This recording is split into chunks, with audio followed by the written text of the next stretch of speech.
Pemirsa, Fadel Taupan Ansar resmi dilantik sebagai Ketua BPC terpilih Himpunan Pengusaha Muda Indonesia atau HIPMI Kota Makassar periode 2021-2024. Pelantikan tersebut dilakukan oleh Ketua Umum BPD HIPMI Sulsel Andi Rahmat Manggabarani dengan ditandai pengambilan sumpah dan penyerahan bendera petaka.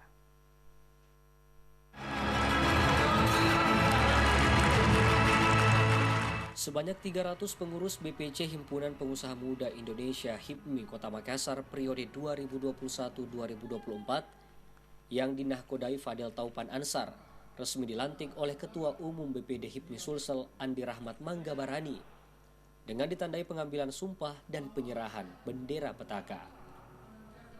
Dalam pelantikan yang berlangsung di Hotel Four Point Sheraton Minggu malam, dihadiri diantaranya Ketua Komisi 3 DPR RI Rusdin Masse, Wali Kota Makassar, unsur Forkopimda Kota Makassar, politisi, dan sejumlah pengusaha.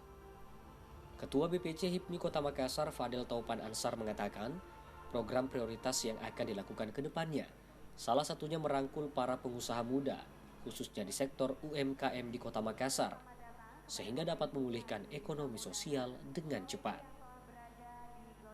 Saya akan merangkul generasi-generasi muda khususnya di Kota Makassar, pelaku-pelaku sektor UMKM.